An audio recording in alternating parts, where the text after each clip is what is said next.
इस दुनिया में ऐसे लोग जो राक्षसों से लड़ सकते हैं उन्हें रेडर्स कहा जाता है। ये लोग शैतानों का शिकार करते हैं, खजाने हासिल करते हैं और इंसानों की रक्षा भी करते हैं। इनका काम खतरनाक होता है लेकिन लोग इन्हें हीरो मानते हैं। ये सभी के फेवरेट होते हैं और कुछ लोग तो इनसे जलते भी हैं क्योंकि खजानों की खोज और हीरो बनने का सपना सबको लुभाता है। लेकिन जो लोग इस प्रोफेशन में नहीं पहुंच पाते वो अक्सर जलते हैं उन लोगों से जो पहुंच गए। ये कहानी शुरू होती है एक पब्लिक रेस्टोरेंट से जहाँ सब कुछ नॉर्मल लग रहा होता है। तभी एक लड़का चिल्लाने लगता है। चिल्लाने वाला है हमारी कहानी का हीरो जे ह्यून। उसे गुस्सा इस बात पर है कि उसे सिर्फ मीट शील्ड यानी ढाल की तरह इस्तेमाल करने के लिए हायर किया गया है। एक चश्मे वाला लड़का उसे शांत रहने को कहता है क्योंकि असल में यही जे ह्यून था जिसने कोई भी काम लेकर जल्दी पैसे कमाने की बात की थी और फिलहाल यही काम खाली है। जे ह्यून को ये बात बिल्कुल पसंद नहीं आती लेकिन वो मानता है कि उसके पास ज्यादा ऑप्शन भी नहीं है। वो बताता है कि चश्मे वाला लड़का असल में एक यंग मैन है जो रेडर एजेंसी में काम करता है। वो ऐसे लोगों को काम दिलाता है जो किसी गिल्ड से जुड़े नहीं होते। जे ह्यून को लगा था कि उसे कोई अच्छा काम मिला है लेकिन असल में उसे तोप का चारा बनाया जा रहा है, यानी उसे ऐसे दंगन की फ्रंट लाइन में भेजा जाएगा जहां केवल अनडेड राक्षस है। उसे लग रहा है कि वो बस एक फेंकने लायक मीट शील्ड है और अगर कुछ गलत हुआ तो उसे छोड़ दिया जाएगा। जे ह्यून सोचता है कि उसके से भी कम रैंक वाले लोग अच्छे काम पा रहे हैं, फिर उसे ही क्यों ये काम मिला। यंग मैन उसे याद दिलाता है कि उसकी मार्शल आर्ट्स क्लास बहुत अच्छी होने के बावजूद कम डिमांड में है। जे ह्यून चिढ़ जाता है, क्या सिर्फ इसलिए कि वो मार्शल आर्ट रेडर है उसे अंडर एस्टिमेट किया जा रहा है। यंग मैन मानता है कि असल में मैजिक यूजर्स ही सारे टॉप जॉब्स ले जाते हैं। मार्शल रेडर्स स्लो होते हैं, ज्यादा इंजर्ड होते हैं, इसलिए एम्प्लॉयर उन्हें अवॉइड करते हैं। असल में मैजेस पीछे से अटैक करते हैं जबकि मार्शल रेडर्स फ्रंट लाइन पर होते हैं, इसलिए ज्यादा रिस्क में रहते हैं। 10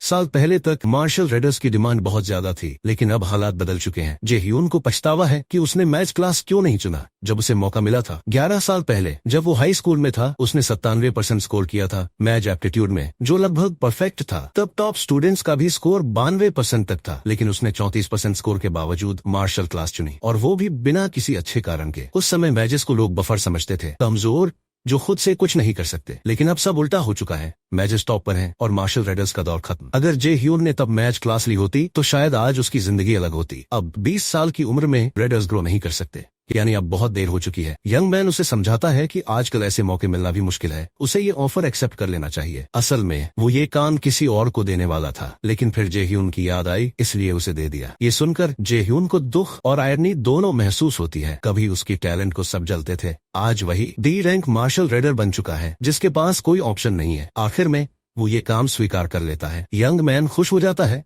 और कहता है कि जे ह्यून ने सही फैसला लिया है। जब जे ह्यून जाने लगता है मैनेजर उसे बताता है कि वो अगली सुबह 8 बजे उस एड्रेस पर मिलेगा जो फोन पर भेजा जा चुका है। जे ह्यून पूछता है मैनेजर वहाँ क्यों होगा जबकि उसे एजेंसी का काम होगा। यंग मैन कैजुअली कहता है डोंट वरी, मुझे वहाँ कुछ काम है, हम वहीं मिलेंगे। अगले दिन जे ह्यून डंडन के बाहर अकेला खड़ा है। वो टाइम चेक करता है, यंग मैन अब तक नहीं आया। वो सोचता है कि शायद उसे ज्यादा प्रो रेडर्स को डील करना चाहिए क्योंकि जे ह्यून सिर्फ डी रैंक मार्शल रेडर है और यंग मैन एक रैंक मैच। जे ह्यून सोचता है यंग मैन इतनी स्किल के बावजूद किसी बड़ी गिल्ड में क्यों नहीं गया, रेडर एजेंसी में ही क्यों अटका है। अगर जे ह्यून उसकी जगह होता तो अब तक कोई बेहतर जगह ढूंढ चुका होता। अचानक उसके दिमाग में एक अजीब सी आवाज आती है, कोई उसे बेकार कमीना कह रहा है। ऐसा लगता है जैसे ये आवाज खुद जे ह्यून के अंदर से आ रही हो, पर अभी तक हमें इसके बारे में ज्यादा पता नहीं कि तभी कोई उसे पुकारता है। वो है उसका दोस्त मोमहो जो सिर से पांव तक आर्मर पहने हुए है। दोनों मिलकर हंसी मजाक करने लगते हैं। मोमहो को इस बात पर बड़ा गर्व है कि वो एक मार्शल रेडर है। उसे लगता है आजकल की जनरेशन को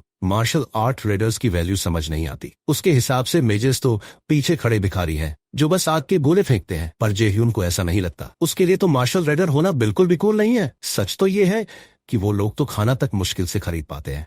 मोमहो उसे मोटिवेट करता है कि चाहे जो भी पोजीशन हो अपना बेस्ट देना चाहिए। वो कहता है चलो रेड के बाद ड्रिंक करने चलते हैं। जे ह्यून मान जाता है पर तुरंत कहता है कि उसके पास पैसे नहीं है। मोमहो झट से बोलता है अब मेरी बारी नहीं है, पिछली बार मैंने ही पैसे दिए थे। ये सुनकर जे ह्यून थोड़ा शर्मिंदा हो जाता है लेकिन जब वो अपनी मासूम शक्ल दिखाता है तो मोमहो फिर से मान जाता है कि इस बार भी वो ही पैसे देगा।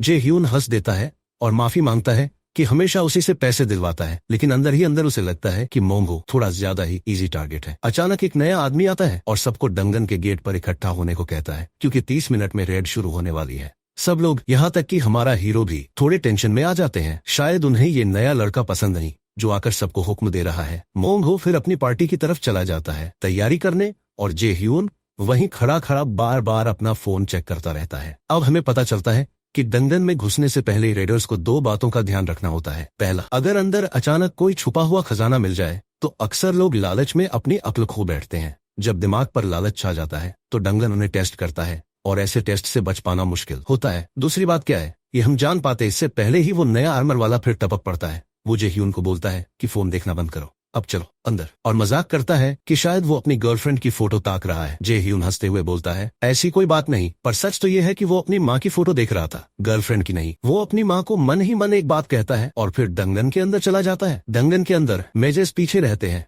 अपने जादू की छड़ी लेकर और मार्शल रेडर्स आगे बढ़ते हैं फ्रंट लाइन में। तभी कुछ भयानक गोल्स आ जाते हैं बिना दिमाग के, डरावने चेहरे लिए। एक घमंडी सा विजार्ड चिल्लाने लगता है और मार्शल रेडर्स को लाइन में खड़े होने को कहता है, भले ही उसकी वजह से उनकी जान चली जाए। जे-hyun को ये बात बहुत चुभती है, उसे ये पसंद नहीं कोई उसे इस तरह हुक्म दे, पर उसके पास कोई चॉइस भी नहीं है। मेजेस जादू की मंत्र पढ़ते हैं और आग के गोले गोल्स पर फेंकते हैं जो उन्हें भून कर राख कर देते हैं। जे-hyun सोचता है क्या ये विजार्ड्स मेट्योर गिल्ड से हैं, क्योंकि वो गिल्ड पहले बहुत नई थी पर अब तो काफी पावरफुल लग रही है। हालांकि माहौल टेंशन वाला है, पर जे-hyun सोचता है कि शायद आज उसकी मौत नहीं होगी क्योंकि मैजेस की वजह से उनकी टीम स्ट्रांग लग रही है। मोंग-हो पानी पीता है और कहता है अब बारी है डंगन के बॉस को हराने की। एक बूढ़ा आदमी मजाक करता है कि अब उसकी उम्र हो गई है, पहले जितना तेज नहीं चल पाता। फिर वो पूछता है क्या तुझे कोई आइटम ड्रॉप मिला। वो खुश लग रहा है क्योंकि ए रैंक डंगन में अच्छा लूट मिल जाता है। जे-hyun चेक करता है, पर जैसे ही वो अपना सिस्टम विंडो खोलता है उसमें गड़बड़ी शुरू हो जाती है। उसे अचानक तेज सिरदर्द होता है। फिर एक मैसेज आता है, ईयर सिस्टम बंद है, यूजर से कनेक्शन अस्थायी रूप से डिस्कनेक्ट किया जा रहा है। फिर दूसरा मैसेज आता है, किसी अज्ञात कारण से ईयर सिस्टम रिबूट नहीं हो पाया। जे-hyun ने इससे पहले कभी ऐसा कुछ महसूस नहीं किया था, उसे समझ ही नहीं आता कि ये हो क्या रहा है। अचानक उसके दिमाग में एक आवाज गूंजने लगती है, रोशनी का पीछा करो। वो चौंक कर पीछे मुड़ता है और देखता है कि सिस्टम नोटिफिकेशन में गड़बड़ चल रही है। सिस्टम कह रहा है कि कोई अनजान शक्ति अंदर घुस चुकी है और सेफ मोड रिस्टोर फेल हो रहा है। जे-hyun पूरी तरह कंफ्यूज हो जाता है, उसे समझ ही नहीं आता कि हो क्या रहा है। बूढ़ा आदमी उसके टेंशन भरे चेहरे को देखकर पूछता है, क्या हुआ बेटा। जे-hyun बस इतना कहता है, किसी ने कहा कि रोशनी का पीछा करो, और जैसे ही वो ये बोलता है हवा में चमकते हुए बबल्स प्रकट होने लगते हैं। वो सोचता है शायद यही है वो लाइट जिसका मुझे पीछा करना है।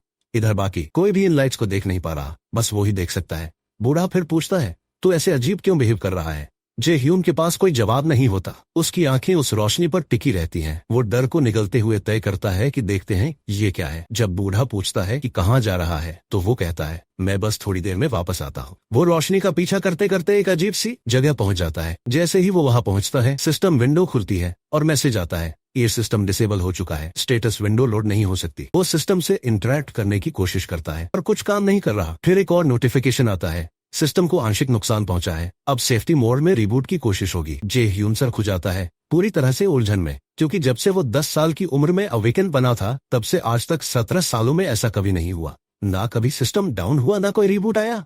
अब वो सोचने लगता है, क्या जो आवाज मैंने सुनी थी उसका इस सब से कोई कनेक्शन है। सिस्टम बार बार गड़बड़ कर रहा है और वही फेल्ड नोटिफिकेशन दिखा रहा है, लेकिन फिर भी वो हार नहीं मानता और उस रोशनी का पीछा करता रहता है।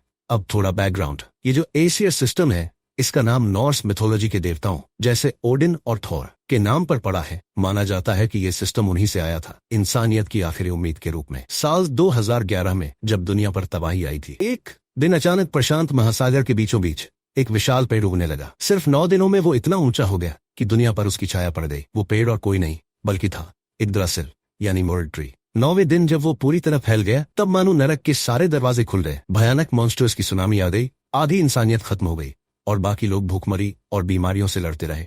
उसी अंधेरे दौर में कुछ असली हीरोज सामने आए जिन्होंने दिव्य शक्तियां हासिल की और इंसानियत को एक उम्मीद दी। धीरे धीरे लोग एशियर सिस्टम को यूज करने लगे, रेडर बनकर मॉन्स्टर से लड़ने लगे। तब से लेकर आज तक एशिया ही इंसानियत का सबसे बड़ा हथियार रहा है। लेकिन अब जे-hyun डरने लगता है, कहीं ये सिस्टम ही तो बदल नहीं रहा। अचानक रास्ता बंद हो जाता है और उसके सामने एक हरी दरवाजा दिखाई देता है। वो पहले तो चौंकता है, फिर उसके चेहरे पर मुस्कान आ जाती है। वो कहता है, ये तो ट्रेजर गेट है। अब ट्रेजर गेट्स के बारे में थोड़ा जान लो। ये डंगन के अंदर छुपे हुए सीक्रेट रूम होते हैं। बहुत ही कम चांस होता है कि ये दिखें, यहाँ तक कि हाई लेवल डंगन में भी इनमें खास आइटम्स और दुर्लभ मटेरियल्स होते हैं जिनकी कीमत मिलियंस तक होती है। जे-hyun का दिल जोर से धड़कने लगता है। अगर मुझे ए रैंक या उससे ऊपर का इक्विपमेंट मिल गया तो मेरी ये बोरिंग जिंदगी एक झटके में बदल सकती है। वो मन ही मन देवताओं से दुआ करता है और धीरे धीरे उस दरवाजे के अंदर चला जाता है। अंदर का नजारा एकदम स्वर्ग जैसी जगह लगती है, जैसे किसी दिव्य ऑफिस में आ गया हो। उसके सामने एक पेडेस्टल पर तेज चमकती हुई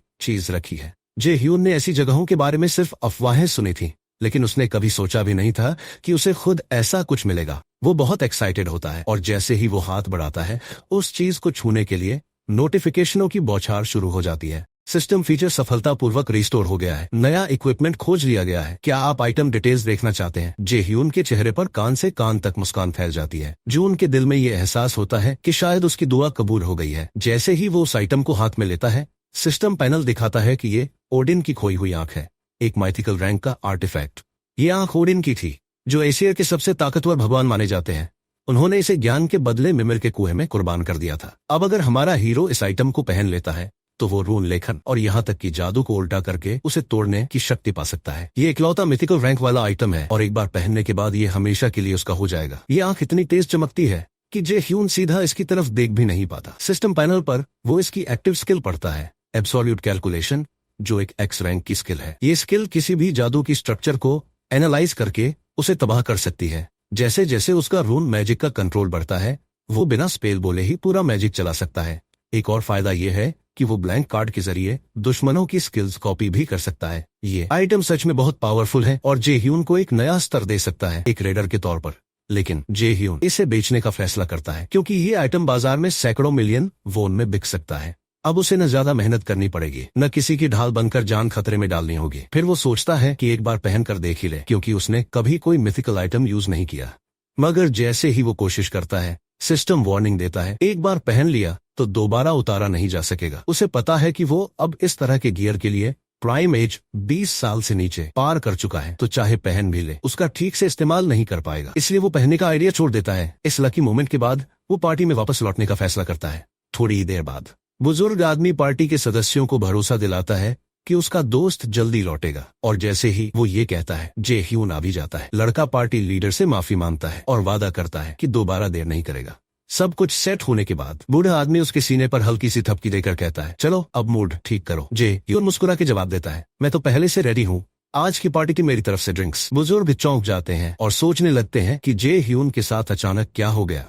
उधर जे ह्यून को राहत है कि किसी को शक नहीं हुआ। डंजन के अंदर कोई कानून नहीं चलता। अगर किसी को पता चल जाए कि उसने कोई खास आइटम पाया है तो दोस्त भी दुश्मन बन सकते हैं। इसलिए वो शांत और साधारण बनने की कोशिश करता है। अचानक छत दरकने लगती है। पार्टी लीडर कुछ बोल पाता उससे पहले ही छत गिर जाती है। जे ह्यून तुरंत दूसरी तरफ कूदता है, मगर गिरते वक्त शायद अपनी पीठ या पिछवाड़ा भी चोटिल कर लेता है। जैसे ही वो गिरता है, बैंगनी रंग की जहरीली धुंध पूरे एरिया में फैल जाती है। पार्टी के लोग जोर जोर से खांसने लगते हैं, उनके मुंह से खून बहने लगता है। जे ह्यून तुरंत अपने मुंह को ढकता है और सोचता है कि यहाँ से निकल जाना चाहिए। वो अपने दोस्त को चिल्लाकर कहता है, भागो, ये धुआं जहरीला है। जैसे ही वो भागना शुरू करता है, एक खौफनाक सीन उसे रोक देता है। उसका दोस्त किसी अनदेखे दुश्मन की तलवार से छेद दिया जाता है। मरते वक्त उसका दोस्त कहता है, भाग जा जून। ये दृश्य जे ह्यून को कुछ सेकंड के लिए सुन्न कर देता है, मगर फिर वो होश में आता है और जान बचाकर भाग जाता है। भागते वक्त वो उस विस्फोट और जहरीली गैस के बारे में सोचता है। उसे समझ आता है कि ये सब एक सोची समझी साजिश थी। बाहर आकर जब थोड़ी राहत मिलती है, उसका चेहरा पसीने से भीग चुका होता है और वो पूरी तरह कंफ्यूज है कि उसके साथ ही ये सब क्यों हुआ। उसी वक्त उसे किसी के कदमों की आहट सुनाई देती है। जैसे ही वो शख्स पास आता है, एक आग से जलता हुआ तीर उसके सामने वाली जमीन पर गिरता है और बड़ा धमाका करता है। वो हुड पहनने वाला लड़का कुछ जाना पहचाना लगता है और जे ह्यून समझ जाता है ये तो जोंगवॉन है। जोंग अपनी उंगली की नोक पर एनर्जी जमा करता है और कहता है, तूने मुझसे मिलने को कहा था आज और मैं आ गया। जे ह्यून तुरंत पूछता है, क्या ये सब तूने किया? जोंग हंस देता है और बेझिझक स्वीकार करता है, हाँ मैंने ही किया था। लड़का चौंकता है मगर खुद को शांत करता है और पूछता है, क्यों किया तूने ये सब? जवाब में जुंग सिर्फ कंधे उचकाकर कहता है, क्लाइंट्स ने कहा था, मैंने कर दिया। तब यंग वुमन, चश्मे वाला लड़का, बताता है कि बहुत सारे लोग मीटियोर गिल से नफरत करते हैं क्योंकि वो हमेशा खुद को सबसे ऊपर समझते थे और दूसरों को नीचा दिखाते थे।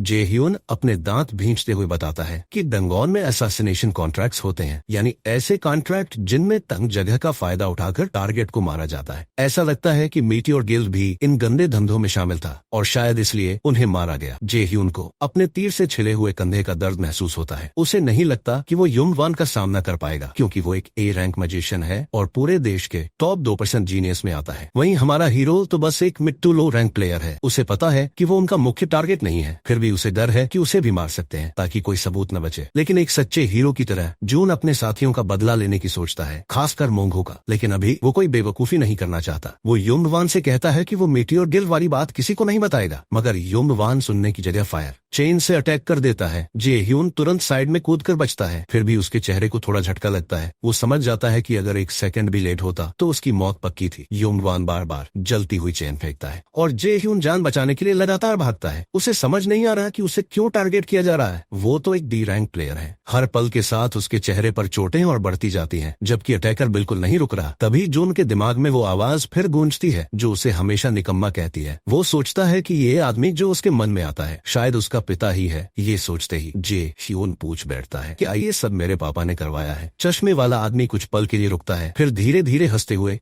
ये बात कंफर्म कर देता है। जे-ह्यून सदमे में है। उसके दिमाग में अपनी माँ की यादें दौड़ने लगती है। उसे वो दिन याद आता है जब उसने अपनी माँ की लाश को गले लगाकर खूब रोया था। वो युंग-वान से पूछता है, क्या मेरे पापा ने 5 साल पहले सर्दियों में मेरी माँ की हत्या करवाई थी? चश्मे वाला गंभीर होकर हाँ कह देता है और ये भी मानता है कि वो खुद नहीं समझ सकता कि कोई बाप अपनी बीवी और बेटे को क्यों मरवाएगा। युंग-वान फिर से एक तीर छोड़ता है और हमारे हीरो की हालत पर ताना मारता है। अब वो ढेर सारे जलते तीर बना लेता है, जैसे अब जे-ह्यून को खत्म कर ही देगा। लेकिन जे-ह्यून अचानक ओडिन की आंख एक्टिवेट कर देता है। युंग-वान का कॉन्फिडेंट स्माइल तुरंत हैरानी में बदल जाता है, क्योंकि वो देखता है कि जे-ह्यून के अंदर जादू की ताकत जाग रही है। ये ताकत लगातार बढ़ती ही जा रही है और रुकने का नाम ही नहीं ले रही। चश्मे वाला अब डरा हुआ है। ये देखकर युंग-वान समझ जाता है कि अब जे-ह्यून को खत्म करना जरूरी है। वो एक फायर एरो फेंकता है, लेकिन जे-ह्यून भागता नहीं बल्कि डटा रहता है। जैसे ही तीर उसके पास आता है वो अचानक गायब हो जाता है, एकदम नथिंगनेस में बदलकर। चश्मे वाला तो हक्का बक्का रह जाता है। सिस्टम कंफर्म करता है कि ओडिन की आंख अब एक्टिवेट हो चुकी है। जे-ह्यून के चेहरे पर एक शरारती मुस्कान फैल जाती है, क्योंकि उसने वो ताकत महसूस की है जो उसके अंदर भर रही है। सिस्टम एक और मैसेज देता है कि ब्लैंक कार्ड अब एक्टिव है। जे-ह्यून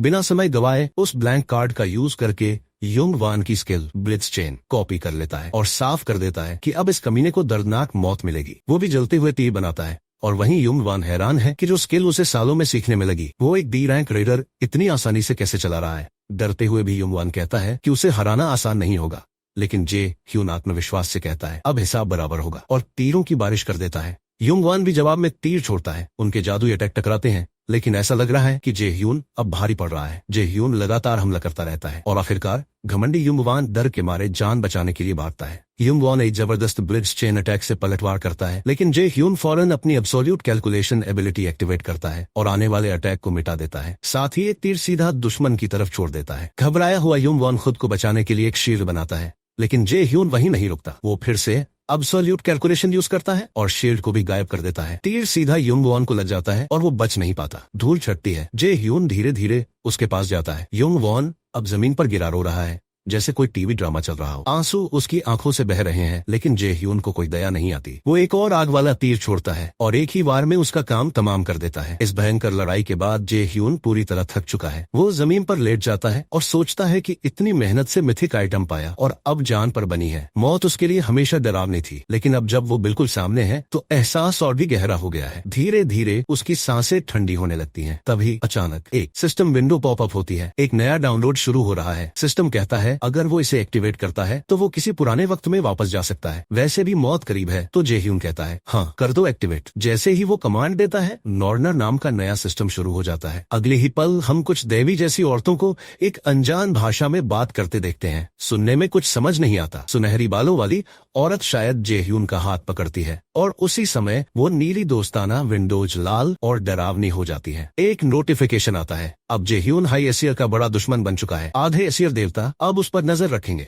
अगले ही पल जे-ह्यून अपनी पुरानी बेडरूम में आंखें खोलता है, जैसे कोई भूत देख लिया हो। वो अपने हाथ की तरफ देखता है जहां लाल चमकता हुआ कुछ बन रहा है। सिस्टम कहता है कि वो चुने गए समय में वापस आ चुका है। उसे अपनी माँ की मौत और युंग-वान से लड़ाई की यादें फिर से दिखने लगती हैं। वो दौड़कर अपनी माँ को गले लगाता है और कसकर पकड़ लेता है, जैसे ये सब एक सपना हो। लेकिन ये सपना नहीं है। वो सच में अपनी माँ को फिर से गले लगा रहा है। कुछ समय बाद जब वो अपने कमरे में अकेला होता है उसे सीने में तेज दर्द महसूस होता है। सिस्टम बताता है कि आज की तारीख 15 नवंबर 2020 है, यानी वो 11 साल पीछे आ गया है और उसका शरीर 20% ठीक हो चुका है। वो भारी सांस लेते हुए सोचता है, क्या वो अभी सपना देख रहा है? लेकिन अपने कमरे को देखकर उसे यकीन हो जाता है, हाँ, वो सच में अपने पुराने घर में है। एक नया नोटिफिकेशन आता है, एक क्वेस्ट मिला है। आराम ही सफलता की जननी है। टास्क है, पूरा रिकवर होने तक आराम करो, इनाम मिलेगा, एक ब्लैंक कार्ड। वो लंबी सांस लेकर खुद को शांत करने की कोशिश करता है। सोचता है, कैसे वो मरा? फिर 11 साल पीछे आ गया और अब एक नया मौका मिला है। 11 साल पहले वो मिडिल स्कूल के तीसरे साल में था। वो अपना कैलेंडर चेक करता है। उसे एहसास होता है कि अभी तक वो मिल्स एकेडमी में एडमिशन नहीं लिया गया है। उसे खुद का लिखा एक नोट मिलता है जिसमें कहा गया है कि मार्शल आर्ट्स चुनना, लेकिन वो फौरन उस पर लाइन मार देता है, अब की बार ये चांस बर्बाद नहीं करूंगा, मुझे मैजिशियन बनना है। अगले सीन में वो अपनी माँ के साथ डिनर कर रहा होता है, आंसू रोकने की कोशिश करते हुए। उसकी माँ ध्यान देती है कि आज उसका बिहेवियर अजीब है। वो जब घर आई थी, जे ह्यून ने उसे जोर से गले लगाया था और रो पड़ा था। वो पूछती है, कुछ परेशान हो क्या बेटा? वो मुस्कुराते हुए कहता है, नहीं माँ, बस एक बुरा सपना था। लेकिन उसकी यादें और दर्द सच्चे थे। आखिरकार वो अपनी माँ को बताता है कि उसे कुछ बात करनी है। उसकी माँ उसे खुलकर बोलने को कहती है। उसे लगता है कि बेटा शायद मुंह की एकेडमी में नहीं जाना चाहता। वो समझती है कि वो रास्ता खतरनाक और कॉम्पिटिटिव है, इसलिए वो कहती है, अगर बेटा चाहे तो किसी आम स्कूल में एडमिशन ले सकता है। लेकिन उल्टा होता है। जे ह्यून कहता है कि अब वो मैजिक क्लास ज्वाइन करना चाहता है। माँ हैरान होती है, लेकिन फिर हंस देती है। वो उसकी चॉइस को मान लेती है, चाहे फैसला अचानक क्यों न बदला हो। वो उसके गाल पर प्यार से हाथ रखकर कहती है, जो तुम्हें खुश रखे वो करो, मार्शल आर्ट्स हो या मैजिक, पैसे की चिंता मत करना। वो माँ उससे वादा करती है कि वो उसके फैसले में पूरा साथ देगी। माँ की समझदारी और सपोर्ट से लड़का फिर से रोने लगता है। इन्हीं भावनाओं के बीच उसके पापा मिन्योंगो की यादें भी सामने आती हैं, जो एक रैंक रेडर थे। अब उसमें फिर से ताकतवर बनने की चाह जागती है, अपने पापा से बदला लेने के लिए। अब जे ह्यून ने सीरियस ट्रेनिंग शुरू कर दी है। सबसे पहले पुशअप से उसने अपनी पहली क्वेस्ट पूरी करके एक ब्लैंक कार्ड भी कमा लिया है। उसका शरीर अब फिट और टोन्ड होता जा रहा है। तो मुझे थोड़ी जलन हो रही है। जब तक मैं आप लोगों के लिए ऐसे रिकैप्स लिखता रहूंगा, मेरा 6 पैक तो सपना ही रहेगा। जे ह्यून को अभी तक पूरा समझ नहीं आया कि ये नॉर्नर सिस्टम है क्या, लेकिन उसे कोई शिकायत नहीं। जब तक सिस्टम सही से चल रहा है, वो खुश है। पिछली जिंदगी का उसका अनुभव उसे डंजन्स में मिलने वाले आइटम्स पर मोनोपोली करने का मौका देगा और बतौर डंजन गाइड का एक्सपीरियंस भी बहुत काम आएगा। लेकिन असली दिक्कत ये है कि उसके पास ज्यादा स्किल्स नहीं है। उसके पास सिर्फ मार्शल आर्ट्स की एबिलिटीज है और अब्सोल्यूट कैलकुलेशन और ब्लिट्ज चेन जो उसने यंग वुमन से कॉपी की थी। वो अपनी कुर्सी पर थोड़ा पीछे झुकता है, सिस्टम ओपन करता है और अपने स्टैट्स चेक करता है। उसे यकीन है कि उसका लेवल और स्टैट्स अब फिर से उसी समय के मुताबिक हो गए हैं। लेकिन एक अजीब बात यह है कि उसकी पिछली जिंदगी की पैसिव स्किल्स अभी भी बची हुई हैं और साथ में 2 नई स्किल्स भी मिल रही हैं, one who is observed by the gods और सुप्रीम गॉड्स आई, और दोनों मैक्स लेवल पर हैं। हम जानते हैं कि उसके पास अब्सोल्यूट कैलकुलेशन और ब्लिट्ज चेन जैसी एक्टिव स्किल्स भी हैं, लेकिन अब वो अपनी पैसिव स्किल्स को ध्यान से देखता है। One who is observed by the gods एक ऐसी स्किल है जो डिवाइन ब्लेसिंग से तेज ग्रोथ में मदद करती है। इसी स्किल की वजह से उसकी सारी पिछली स्किल्स रीसेट नहीं हुई और अभी भी उसके पास है। इसके अलावा हर बार जब वो लेवल अप करता है, ये स्किल उसके सभी स्टैट्स में एक एक्स्ट्रा पॉइंट जोड़ देती है। इसी वजह से एसियर के ज्यादातर डेमीगॉड्स उस पर नजर रख रहे हैं। अब वो दूसरी स्किल देखता है, सुप्रीम गॉड्स आई। ये एक जबरदस्त स्किल है जो उसे इल्यूजन और झूठे भ्रम को पहचानने में मदद करती है और सच्चाई सामने लाती है। उसके पास एक एक्टिव स्किल भी है, ब्लिट्ज चेन, जिसमें वो दुश्मनों पर बिजली से भरी चेन से अटैक करता है और कभी कभी उन्हें पैरालाइज भी कर देता है। जितनी ज्यादा चेन वो यूज करता है, उतनी ज्यादा मना कंजम्पशन होती है। शुरुआत में तो मुझे भी लगा कि ये फायर चेन है, शर्त लगाओ तुम्हें भी ऐसा ही लगा होगा। अब वो अपने बाकी स्टैट्स देखता है, हालांकि वो सब बहुत लो लेवल पर है, लेकिन उसका पूरा फोकस है मैजिक स्टैट बढ़ाने पर, क्योंकि मैजिक बहुत जरूरी है और एंड्योरेंस भी, ताकि वो लंबे बैटल्स में टिक सके। थोड़ा सोचने के बाद वो डिसाइड करता है कि अपनी फ्रेश ब्लैंक कार्ड से हीलिंग स्किल कॉपी करेगा, क्योंकि उसके पास पहले से एक ऑफेंसिव स्किल है। 2020 जैसे साल में जहां माजिस की वैल्यू बहुत कम है, फिर भी जिनके पास हीलिंग स्किल्स होती हैं, वो VIP ट्रीटमेंट पाते हैं। हर जगह उनका सम्मान होता है, सिर्फ रीडिंग के लिए नहीं बल्कि और भी कई चीजों में। इसलिए वो सोचता है, अगर मैं एक मैजिशियन बनूं और ऊपर से हीलिंग स्किल भी हो तो मुझे भी रेस्पेक्ट मिलेगा। लेकिन दिक्कत यह है कि ऐसा हीलर ढूंढना बहुत मुश्किल है, जैसे सुई को भूसे के ढेर में ढूंढना। पिछली बार उसने मजबूरी में ब्लैंक कार्ड को यंग वुमन के साथ यूज कर दिया था, लेकिन इस बार वो इतनी जल्दी गलती नहीं करेगा, क्योंकि उसे नहीं पता कि सिस्टम उसे और कितने कार्ड्स देगा। तभी अचानक उसका फोन बजता है। वो चेक करता है और चौंक जाता है। किम यू जुन का नाम स्क्रीन पर दिख रहा है। किम यू जुन उसकी बचपन की दोस्त है, जिसने हमेशा उसके साथ मिल्स एकेडमी में रेडर बनने का सपना देखा था। पिछली जिंदगी में वो उसकी बाहों में मरी थी और ये वही किस्मत है जिसे वो इस बार बदलना चाहता है। वो स्माइल करता है और उसका टेक्स्ट पढ़ता है। किम उसे बुला रही है सेंट टेस युयोंगन के सेमिनार में चलने के लिए। ये खबर सुनकर उसका दिल खुशी से भर जाता है, क्योंकि सेंट टेस युयोंगन अपनी सैक्रिफाइस मैजिक के लिए फेमस है। बिना देरी किए वो अपनी हुडी पहनता है, माँ को जल्दी लौटने की बात कहकर निकल जाता है। बाहर आते ही वो फिर से फोन चेक करता है और किम को मैसेज करता है कि वो रास्ते में है। उधर एक लग्जरी रोल्स रॉयल्स ट्रैफिक में तेजी से दौड़ रही है। अंदर बैठी है सेंट युयोंगन, जो अपने बिजी शेड्यूल में शांत दिख रही है। उसका मैनेजर उसे दिन भर के अपडेट दे रहा है और पूछता है कि वो ठीक है या नहीं, क्योंकि हाल ही में उसने खुद को बहुत ज्यादा पुश किया है। वो हल्के से मुस्कुराकर कहती है कि वो ठीक है, बस थोड़ी थकी हुई, और याद दिलाती है कि सैक्रिफाइस का मतलब है खुद की एनर्जी को कुर्बान करना। मैनेजर चिंतित दिखता है और मन ही मन सोचता है, काश उनके पास लेडी शानजुन जैसी हीलिंग पावर्स वाला कोई होता। वो डरता है कि अगर ऐसा ही चला तो थकावट एक दिन उसे हरा देगी। उधर हमारा हीरो और उसकी दोस्त आखिरकार इवेंट की लोकेशन पर पहुंचते हैं। लड़की बहुत एक्साइटेड लग रही है और प्रैक्टिकली उसे भीड़ में खींचती हुई ले जाती है। जब वो रुकते हैं, लड़का टीजिंग करता है, तो मुझे इसलिए लाई ना क्योंकि तुझे रास्ता भटक जाने का डर था। लड़की नाराज और शर्मिंदा हो जाती है और कहती है, ऐसे इल्जाम मत लगाओ मुझ पर। वो चुप हो जाती है और साफ दिखता है कि उसने सच में उसे इसी वजह से बुलाया था। लड़का फिर से चिल्लाता है, इतनी इंटेलिजेंट लड़की की डायरेक्शन सेंस इतनी खराब कैसे हो सकती है, जबकि लड़की उसे झिड़क रही होती है। हीरो मन ही मन अपने दोस्त का शुक्रगुजार होता है। अगर वो अभी युयोंगन की सैक्रिफाइस एबिलिटी कॉपी कर ले तो ये उसके लिए एक गेम चेंजर बन सकता है, शायद कोरिया में उसके सबसे वैल्यूएबल कॉन्टैक्ट्स में से एक। जैसे जैसे भीड़ अपनी सीट्स पर सेटल होती है, हमारी एक्साइटेड लड़की और हीरो दोनों उसके मैसिव फैन फॉलोइंग को देख के हैरान रह जाते हैं, जो कि सरप्राइज नहीं है। वो लोटस गिल्ड की मास्टर है और एक टॉप ग्रेड हीलर के तौर पर पूरे देश और दुनिया में मशहूर है। इस दौर में भी जहाँ रेडर्स को अक्सर मीट शील्ड जैसा यूज किया जाता है,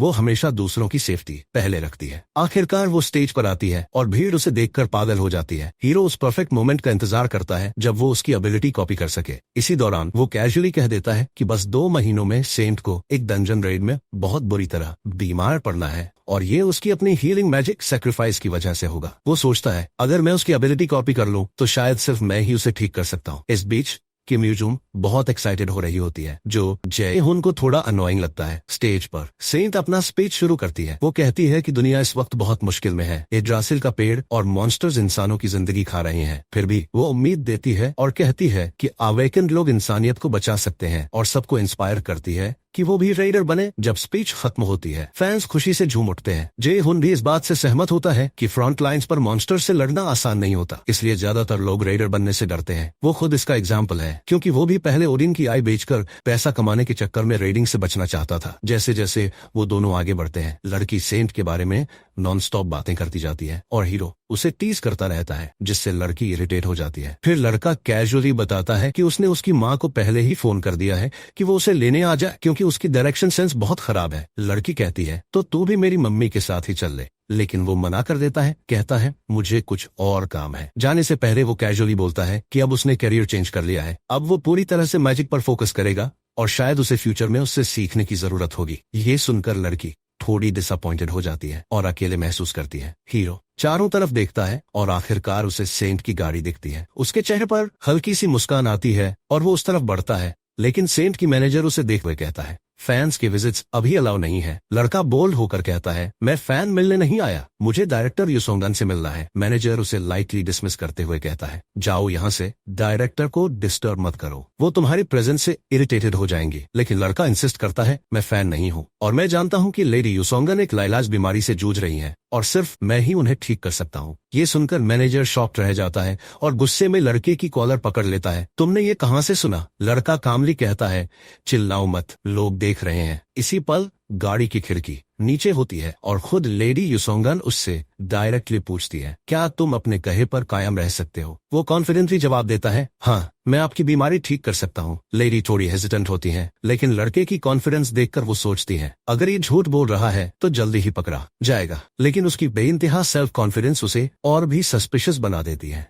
वो अपनी मैनेजर को बोलती है कि उस लड़के के लिए थोड़ा समय निकाले और एक शांत जगह अरेंज करे जहां वो अकेले में बात कर सके। जब सब एक शांत जगह पर सेटल हो जाते हैं तो लेडी सीधे मुद्दे पर आती है और पूछती है, तुम्हें मेरी बीमारी के बारे में कैसे पता चला? लड़का माफी मांगता है, लेकिन साफ साफ कह देता है कि वो ये बात रिवील नहीं कर सकता, और अगर उसे ये सब बताना पड़े तो वो उसकी बीमारी का इलाज नहीं करेगा। लेडी उसकी इस बोल्डनेस पर हल्के से हंसती है और अगला सवाल पूछती है, तुम मेरा इलाज कैसे करोगे? जे-हुन ईमानदारी से बताता है कि वो उसकी सैक्रिफाइस स्किल को कॉपी करने का इरादा रखता है। ये सुनकर लेडी नेचुरली शॉक्ड हो जाती है और मैनेजर गुस्से से चिल्लाता है, तुम्हें पता भी है यूनिक स्किल का मतलब क्या होता है, और अब तुम सोच भी कैसे सकते हो कि तुम उसे कॉपी कर सकते हो? अब थोड़ा समझते हैं यूनिक स्किल्स के बारे में। ये स्किल्स दरअसल एस रैंक होते हैं, सबसे हाई लेवल के। इन्हें सिर्फ ब्लड लाइन इनहेरिटेंस या किसी इंसान की इंटरनल अवेकनिंग से पाया जा सकता है। ये कैलकुलेटिव फॉर्मूला से नहीं सीखे जाते, इसलिए इनका फॉर्मूला कभी कोई तोड़ नहीं सकता और इन्हें कॉपी करना असंभव होता है। इसी वजह से ये एबिलिटीज सिर्फ एक इंसान या उनके खानदान के पास एक्सक्लूसिव रहती हैं।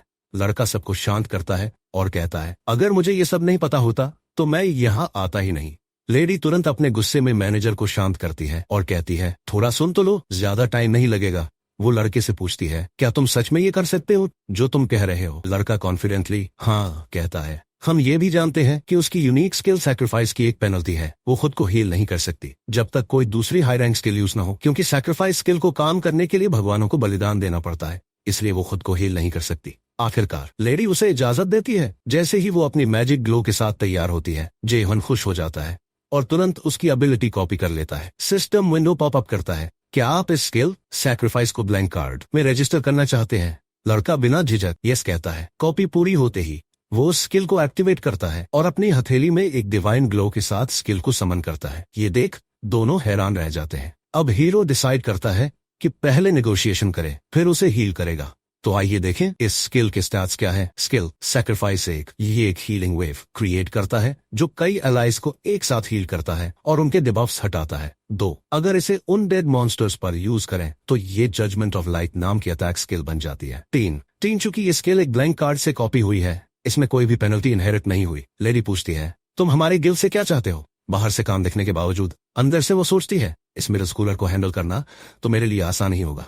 मैं लोटस गिल्ड की रिप्रेजेंटेटिव हूँ। लड़का सीधा मुद्दे पर आता है, मुझे स्पॉन्सर करो। लेडी हंसते हुए पूछती है, सिर्फ स्पॉन्सर करने के लिए, ताकि तुम एक रेडर बन सको? लड़का तुरंत कहता है, हाँ यही मेरा सपना है। मुझे स्ट्रांग बनने के लिए आपके रिसोर्सेज, कनेक्शंस और सपोर्ट की जरूरत है। उसकी डिटर्मिनेशन और स्किल से इंप्रेस होकर लेडी उसे स्पॉन्सर करने के लिए तैयार हो जाती है, लेकिन एक कंडीशन पर। हीरो ये सुनकर चौंक जाता है कि एक बीमार स्थिति में होने के बावजूद वो नेगोशिएशन में इतनी बोल्ड है। लेडी कहती है, मेरी बीमारी एक पर्सनल प्रॉब्लम है, इसका लोटस गिल्ड से कोई लेना देना नहीं है। तुम जो मांग रहे हो वो पूरे गिल्ड का सपोर्ट है और गिल्ड को तुम्हें सपोर्ट करने की कोई रीजन नहीं है। हीरो कहता है, तो फिर अपनी कंडीशन बता दो, अगर मुझे वो सही लगी तो मैं तुम्हारे साथ हाथ मिला लूंगा। उसके मन में कई डाउट्स चलते हैं कि शायद लेडी कुछ बड़ा सोच रही है, लेकिन लेडी उसे सरप्राइज कर देती है, तुम लोटस गिल्ड में शामिल हो जाओ। लड़का शॉकेड होकर पूछता है, क्या आप सीरियसली मुझे रिक्रूट करना चाहती हैं? लेडी फिर कामली कहती है, एक, तुमने मेरे बारे में वो इन्फॉर्मेशन निकाली जो सिर्फ कुछ लोगों को पता थी, इसका मतलब है तुम्हारे पास बहुत जबरदस्त इन्फॉर्मेशन गैदरिंग स्किल्स हैं। 2,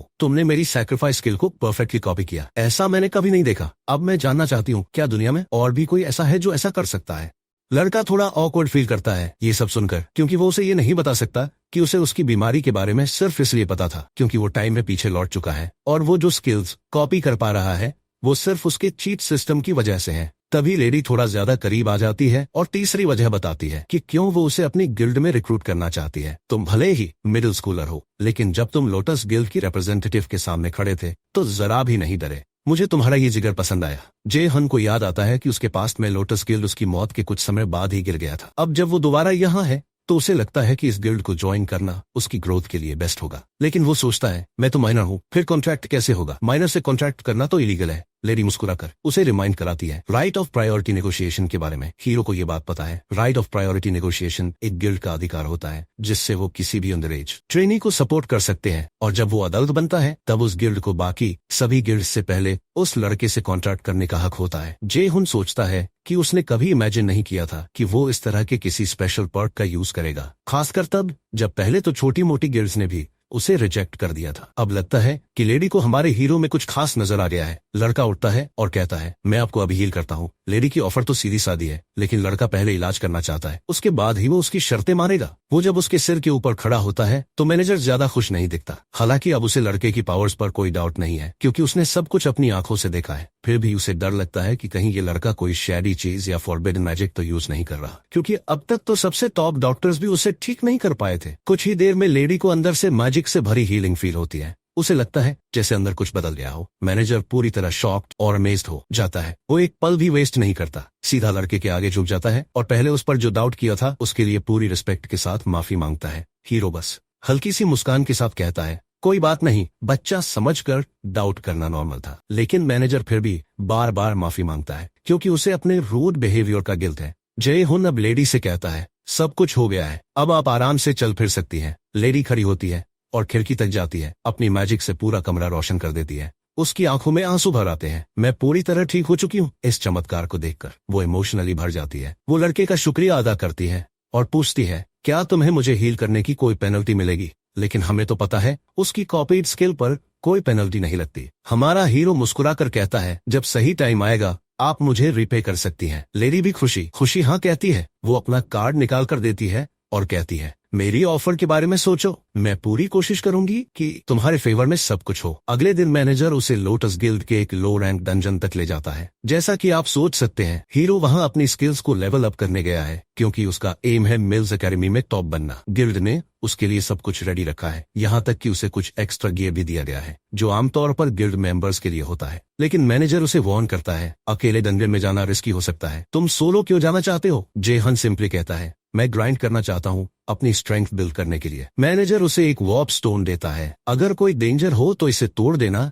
तुम सीधा डंजन के बाहर टेलीपोर्ट हो जाओगे। ये तुम्हारी काइंडनेस के लिए एक छोटा सा शुक्रिया है। हीरो खुश होकर उसे ले लेता है और डंजन में एंटर करता है। जैसे ही वो अंदर कदम रखता है, वो कंफर्म करता है, ये तो बस ई रैंक डंजन है, चिंता की बात नहीं है। लेकिन मैनेजर फिर भी कहता है, अगर कुछ भी गलत लगे तो तुरंत वॉर्प कर जाना। लड़का सिर हिलाकर हामी भरता है, लेकिन जैसे ही वो अंदर जाता है, अचानक किसी के हाथ उसके मुंह को ढक लेते हैं। सिस्टम नोटिफाई करता है, you have entered Elheim's field of the dead. Scene cut होता है और अब हम देखते हैं डायरेक्टर योंगन का ऑफिस। वहां लेडी गहरे विचारों में होती है हमारे हीरो को लेकर। वो सोचती है, चाहे वो कितना भी स्किल क्यों न हो, कोई नया लड़का अकेले ई रैंक डंजन क्लियर करे, ये प्रैक्टिकली इम्पॉसिबल है। लेकिन उसका दिल कहता है, ये लड़का नॉर्मल नहीं है, उसने ये गेट रैंडमली पिक नहीं किया है। वो औरत हल्का मुस्कुराई और सोची कि देखती हूँ अब ये लड़का कहाँ तक जाता है। तभी दरवाजे पर दस्तक होती है। डायरेक्टर से इजाजत लेकर एक औरत अंदर आती है। डायरेक्टर उस रिपोर्ट के बारे में पूछती है जिसके लिए उसने अपडेट मंगवाया था। वो औरत कुछ फाइल्स उसे देती है और बताती है कि ये हमारे हीरो की प्रोफाइल है। डायरेक्टर जैसे ही पन्ने पलटती है,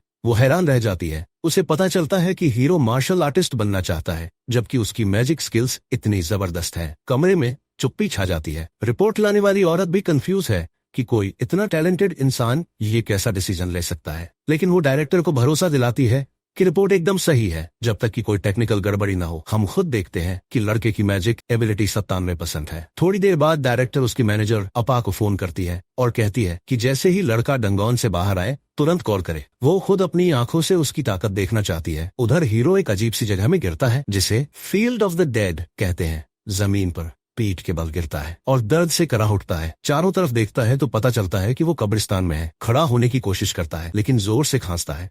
अभी वो कुछ समझ भी नहीं पाता कि एक अनडेड मरे हुए जैसा जीव उस पर तीर चला देता है। वो धीमे रिएक्ट करता है और उसके चेहरे पर कट लग जाता है। शायद उसमें पैरालिसिस पॉइजन हो, जिससे वो और चिढ़ जाता है। वो फटाफट खुद को सैक्रिफाइस स्किल से हील कर लेता है। तभी और जॉम्बीज निकल आते हैं और उसके चारों तरफ काले सोल्स हवा में उड़ते हुए हमला कर देते हैं। लेकिन इस बार जेहून एक तीर हाथ से पकड़ लेता है और मुट्ठी में तोड़ देता है। अब वो गुस्से में आ गया है। उधर किम यूजुन डायरेक्टर का ऑटोग्राफ देखती है और हमारे हीरो से नाराज है। उसे गुस्सा है कि लड़का उसे अकेला छोड़कर चला गया, जबकि उसे डायरेक्शंस की समझ नहीं है। वो सोचती है कि ये लड़का पहले तो भीड़ से बचता था, अब अचानक उसके साथ चलने को कैसे तैयार हो गया। पहले वो उसे कभी अकेला नहीं छोड़ता था, लेकिन अब छोड़कर चला गया। और अब वो मैजिक क्लास ले रहा है, जबकि उसका सपना तो मार्शल आर्ट्स था। उसे कुछ समझ नहीं आता, क्योंकि वो जानती है कि हीरो बहुत सोच समझकर फैसले लेने वाला इंसान है। गुस्से में वो फिर से उसे टेक्स्ट करती है और ताना मारती है कि उसे अकेला क्यों छोड़ा। दंगोन में जेहून की हालत खराब हो जाती है जब वो सामने से आते भूतों को देखता है, और भी बुरा ये कि वो भूत बहुत ऑर्गेनाइज्ड है। वो अपनी एक आइटम निकालता है, एक स्टाफ जो लोट्स गिल्ड के ब्लैकस्मिथ ने बनाया था। अब हमें पता चलता है कि ये दंगोन हेलहाइम है, मरे हुए लोगों की दुनिया, जिसे लोकी की बेटी हेल चलाती है। ये नॉर्स माइथोलॉजी की 9 दुनियाओं में से एक है। मिडगार्ड और असगार्ड को छोड़कर बाकी है कोहरा और बर्फ की दुनिया, आग की दुनिया, जायंट्स की दुनिया, एल्व्स की दुनिया, डार्क एल्व्स की दुनिया, देवताओं की दुनिया। इनमें से कोहरे और बर्फ की दुनिया के सबसे ठंडे भाग में स्थित है हेलमर। इसी जगह में हमारा हीरो अभी फंसा है। ये जगह नए लोगों के लिए बुरा सपना है, लेकिन हमारे हीरो को अपनी स्किल्स आजमाने का जोश है। वो गॉडेस नोरा की सैक्रिफाइस स्किल यूज करता है। जैसे ही वो इसे मरे हुए मॉन्स्टर्स पर यूज करता है, एक जबरदस्त एरिया अटैक बनता है। Judgement of light. मॉन्स्टर उस पर कूदता है, लेकिन हीरो उसे वॉन्ड से मारता है और पीछे धकेल देता है। अब वो ब्लिट्स फायर यूज करता है और मॉन्स्टर को जलाकर भस्म कर देता है। उसे 70 एक्सपी मिलते हैं। वो और भी मॉन्स्टर्स मारता है और हर बार उसकी स्माइल बड़ी होती जाती है। एक्सपी लूटते हुए वो एक और अनडेड को सिर पे वॉन्ड से मारता है, लेकिन उसका वॉन्ड टूट जाता है। अब वो समझता है कि वो जादूगर की तरह नहीं लड़ रहा था और अपनी बेवकूफी से अपना हथियार तोड़ बैठा है। सीरियस होकर वो फिर सैक्रिफाइस स्किल एक्टिवेट करता है। होली जजमेंट ऑफ लाइट गिरती है और सारे मॉन्स्टर्स जलकर राख हो जाते हैं। उसे बहुत सारा एक्सपीरियंस मिलता है। हवा में धुआं छाता है। वो खुद को हील करता है और खुश होता है कि जिंदा बच गया। अब उसे सबक मिल गया है, अपने आप को ओवर एस्टिमेट नहीं करना चाहिए। इस बार डिवाइन जजमेंट ने बचा लिया। अगली बार इतना लक शायद न मिले। वैसे भी वो तय करता है कि अब यहाँ से निकलना चाहिए, लेकिन जल्दी ही उसे एहसास होता है कि उसे बाहर जाने का रास्ता ही नहीं पता। वो थक कर सांस छोड़ता है और सोचता है कि वॉट स्टोन यूज कर ले, लेकिन उससे पहले ही उसके पीछे से एक डरावनी मैजिक एनर्जी की फीलिंग आने लगती है। वो पीछे देखता है, लेकिन वहां कुछ भी नहीं होता। अचानक उसे कोई चीज पास आती हुई महसूस होती है और अगले ही पल उसे लगता है कि कोई उसका गला घोंट रहा है। वो अपनी टूटी हुई वैंड को उठाता है और सीधे अपनी जांघ में घोंप देता है। उसे खुद भी समझ नहीं आता कि वो खुद को क्यों तकलीफ दे रहा है, पर इतना तो पक्का है कि वो एक भी आवाज नहीं निकालना चाहता ताकि कोई और खतरा ना आ जाए। उसे ये नहीं पता कि उसके पीछे एक भयानक राक्षस छुपा हुआ है। ठीक तभी सिस्टम का नोटिफिकेशन आता है। दंगोन बॉस नाइटशेड सामने आ गया है। हीरो और उस बॉस के बीच का लेवल डिफरेंस दिन और रात जैसा है। सिस्टम जोर जोर से चिल्ला रहा है, जितना जल्दी हो सके यहाँ से भागो। वो टेलीपोर्टेशन स्टोन के लिए हाथ बढ़ाता है, लेकिन उससे पहले ही मॉन्स्टर पीछे से छलांग लगाता है और स्टोन उसके हाथ से छूट जाता है। हीरो दीवार से टकराता है और खून की उल्टी करता है। उसका एचपी तेजी से गिर जाता है। सिस्टम कहता है जल्दी हीलिंग आइटम यूज करो, लेकिन उसके पास टाइम ही नहीं है क्योंकि मॉन्स्टर सामने खड़ा है और फिर से अटैक कर देता है। जैसे ही हीरो बुरा होने का इंतजार करता है, मॉन्स्टर अचानक जम जाता है। हीरो हैरान रह जाता है, ये क्या हो गया। तभी एक औरत की आवाज गूंजती है। गुफा में वो औरत लगती है जैसे कोई देवी हो। वो मॉन्स्टर को आदेश देती है, इसे नुकसान मत पहुंचाओ। वो बताती है कि उसी ने ही हीरो को यहाँ बुलाया है, एक खास मेहमान की तरह। वो आधी डेमन और आधी एंजल एल्फ है। वो हीरो से कहती है, तो ये तू है वह बच्चा जो शत्रुओं का भाग्य लेकर चलता है। वह उसके चेहरे को छूती है और कहती है, लेकिन क्या तू केवल एक बच्चा नहीं है, तेरा शरीर भी सामान्य है, तेरा जादू ठीक है, लेकिन इतना नहीं कि तू एसिड के खिलाफ जा सके। हीरो कंफ्यूज है, ये कौन है, मैं क्या हूँ। औरत कहती है कि उसे लगा था कि ये लड़का आसानी से इस मॉन्स्टर को हरा देगा, लेकिन शायद वो गलत थी। वो सोचती है लोकी ने इसी को चुना। क्यों। हीरो की हालत खराब है, खून बह रहा है, वो बेहोश होने के कगार पर है, पर उसे पता है मुझे यहाँ मरना नहीं है, मुझे सेकेंड चांस मिला है, मुझे चीजें सही करनी है। वो औरत उसकी आंखों में देखती है, तू तैयार नहीं है अभी, तू कमजोर है, अगर तू जल्दी स्ट्रांग नहीं बना तो मैं तुझे खुद मार दूंगी। लेकिन फिर भी उसकी आंखों में जो हिम्मत है, उसे देखकर वो एक और मौका देती है। वो कहती है, अगर तू नाइटशेड को हरा देगा तो तुझे इनाम मिलेगा, लेकिन जल्दी करना होगा। फिर सिस्टम एक्टिवेट होता है। मेन क्वेस्ट हेल्स ट्रायल्स टास्क 2 महीने में नाइटशेड को हराओ। अब पता चलता है कि ये औरत कोई और नहीं बल्कि गॉडेस हेल है, लोकी की बेटी, जो हेलहेम की रूलर है, नॉर्स माइथोलॉजी की 9 वर्ड्स में से एक। अगर वो इस मिशन में सफल हुआ तो गॉडेस हेल खुद उसे अपना गिफ्ट देगी, लेकिन अगर वो फेल हुआ तो सीधा डेथ पेनल्टी। अगले ही पल काली परछाइयां उसे खींच ले जाती हैं और सब कुछ अंधेरा हो जाता है। सीन चेंज होता है। हम फिर से उस सुनहरे बालों वाली देवी को देखते हैं जो टाइम रेगुलेशन के दौरान भी दिखी थी। वो अभी भी कुछ कह रही है हीरो से, एक अजीब सी भाषा में। अचानक हीरो की आंख खुलती है। अब वो असली दुनिया में वापस है। वो उठता है और देखता है कि उसके सारे जख्म भर चुके हैं। वो अपने स्टैट्स चेक करता है। वो क्वेस्ट अभी भी एक्टिव है, मतलब जो कुछ भी हुआ वो सच था। वो औरत सच में हेल थी, हेलहाइमर की देवी। हीरो अभी भी कंफ्यूज है, ये एडवर्सरी वाला चक्कर क्या है, मैं पीछे क्यों गया, ये नॉरियर सिस्टम क्या है। पर एक बात पक्की है, मुझे जल्दी लेवल अप करना होगा। अगर गॉडेस हेल की बात सच्ची है तो रुकना मतलब मौत। वो खुद से हंसकर कहता है, चलो कम से कम कुछ धमाकेदार टास्क तो मिले हैं, लेकिन रास्ता लंबा है। उसे नहीं पता कि मेज की तरह कैसे लड़ते हैं, न ही उसके पास बेसिक स्किल्स है। वो अपना फोन निकालता है, डायरेक्टर का कॉल है। वो कहता है, ठीक है कल आता हूँ कॉन्ट्रैक्ट साइन करने। अगले दिन हमारा हीरो लोटस फ्लावर गिल्ड में कदम रखता है। मैनेजर उसे अंदर ले जाता है और रास्ते में ही उसे समझ आ जाता है कि उसे इतना स्पेशल ट्रीटमेंट क्यों मिल रहा है। उसकी मेज एप्टीट्यूड यानी जादू सीखने की क्षमता 97% है। जब वो अपने डेस्टिनेशन पर पहुंचता है तो उसकी आंखें चमक उठती हैं। वहां खड़ी होती हैं लेडी डायरेक्टर, जो लंबी बालों और आत्मविश्वास से भरी एक शानदार मौजूदगी के साथ दिखती हैं। दोनों गर्मजोशी से एक दूसरे का स्वागत करते हैं। डायरेक्टर तुरंत कॉन्ट्रैक्ट के साथ मिलने वाले फायदों के बारे में बताती हैं और हीरो ये सुनकर बहुत खुश होता है। और हो भी क्यों न रहने के खर्च के लिए स्टाइपेंड के अलावा गिल्ड उसे अनलिमिटेड बी रैंक आइटम्स मुफ्त में देगी, और अगर वो टूट जाए तो भी रिप्लेस हो जाएंगी। साथ ही रेंज में उसकी परफॉर्मेंस के हिसाब से उसे मोटा मुनाफा भी मिलेगा। ये डील आमतौर पर सिर्फ ए रैंक खिलाड़ियों को ही मिलती है। साइन करने से पहले हीरो एक कंडीशन बताता है। डायरेक्टर उसे मुस्कुराकर कहती हैं, बिल्कुल खुलकर बोलो। हीरो बताता है कि उसे मार्शल आर्ट्स से मैजिक में आए अभी सिर्फ 1 महीना हुआ है, इसलिए उसे एक्सपीरियंस नहीं है। इसलिए वो चाहता है कि डायरेक्टर खुद उसे ट्रेन करे। लड़का पूछता है कि क्या डायरेक्टर उसकी शर्त मानती है ताकि वो प्रायोरिटी नेगोशिएशन कॉन्ट्रैक्ट साइन कर सके। डायरेक्टर उसकी बात पर हंसती हैं और शर्त मान लेती हैं। वो कहती हैं कि उन्हें पहले से ही उसके पोटेंशियल पर भरोसा है और अब वो देखना चाहती हैं कि वो क्या कर सकता है। डायरेक्टर उससे कहती हैं कि अगर वो कंफर्टेबल है तो अपना टैलेंट दिखाए। हमारा हीरो पहले से इस मोमेंट के लिए रेडी था। आखिरकार यही तो वजह थी कि गिल्ड उसे चाहती है। हीरो पूछता है कि क्या करना होगा। डायरेक्टर अपनी उंगलियां चटकाती हैं और नीली एनर्जी से एक मैना क्यूब बनता है और वो कहती हैं, इसे झेलो। हीरो थोड़ा कंफ्यूज हो जाता है। डायरेक्टर बताती हैं कि एक टैलेंटेड व्यक्ति को कम से कम इतना तो झेलना ही चाहिए अगर वो प्रायोरिटी नेगोशिएशन कॉन्ट्रैक्ट साइन कर रहा है। माना क्यूब एक ऐसा टेस्ट है जो बी रैंक और ऊपर के मैजेस को माना सेंसिटिविटी चेक करने के लिए दिया जाता है, लेकिन सच्चाई ये है कि सिर्फ 7% जागे हुए माजेस ही इसे सहन कर पाते हैं। लड़का पूछता है, क्या आप मुझे डराने की कोशिश कर रही हैं? डायरेक्टर कहती है, नहीं, और अगर तुम फेल भी हो गए तो भी कॉन्ट्रैक्ट होगा। कोई और रास्ता न देखकर हीरो हिम्मत करता है और आगे बढ़ता है। डायरेक्टर मैनेजर को क्यूब एक्टिवेट करने को कहती है। मैनेजर को थोड़ी चिंता होती है क्योंकि कई मौजूदा मेज रेडर्स भी ये क्यूब झेल नहीं पाते। डायरेक्टर फिर भी विश्वास के साथ कहती हैं, ये लड़का आम नहीं है। मना क्यूब एक्टिवेट हो जाता है और हीरो कुछ देर झिझकता है, लेकिन फिर हिम्मत करके अंदर चला जाता है। मैनेजर अभी भी नर्वस है, लेकिन डायरेक्टर मुस्कुराते हुए कहती हैं, मुझे भरोसा है ये लड़का कर जाएगा। अंदर जाकर हीरो को ऐसा लगता है कि वो माना के समुद्र में तैर रहा है, लेकिन सरप्राइजिंगली वो नॉर्मल तरीके से सांस ले पा रहा है, जिससे उसकी वो चिंता दूर हो जाती है कि ज्यादा माना से वो बीमार पड़ जाएगा। अब उसे बाहर निकलने का रास्ता खोजना है और उसे याद आता है कि बाहर निकलने का एक ही रास्ता है, उस दरवाजे को खोजना जो बाहर की दुनिया से जुड़ा है। तभी उसे कुछ अजीब सा महसूस होता है। एक क्रिस्टल दिखता है जो बहुत सारी जादुई ऊर्जा से भरा है, मानो पूरे समुद्र की शक्ति उसमें बंद हो। बाहर मैनेजर टाइम चेक करता है और कहता है, अब तक कोई भी इससे 40 मिनट से पहले बाहर नहीं निकला और फास्टेस्ट रिकॉर्ड 36 मिनट का है। डायरेक्टर कहती हैं, या तो ये लड़का मरेगा या वर्ल्ड रिकॉर्ड बनाएगा। अंदर हीरो क्रिस्टल के पास पहुंचता है और सोचता है, शायद यही मेरा रास्ता है बाहर निकलने का। वो क्रिस्टल को कसकर पकड़ता है और उसे चकनाचूर कर देता है। तभी सिस्टम नोटिफिकेशन आता है, you have acquired passive skill crystal of माना ऑपरेशन। माना क्यूब तुरंत कोलैप्स हो जाता है। सभी हैरान रह जाते हैं। ये टेस्ट जो एस रैंक खिलाड़ी को भी 1 घंटा लेता है, हमारा हीरो सिर्फ 10 मिनट में पूरा कर देता है और यूरोपियन यूनियन की कमिला का 36 मिनट वाला रिकॉर्ड तोड़ देता है, जो गिनेस में दर्ज था।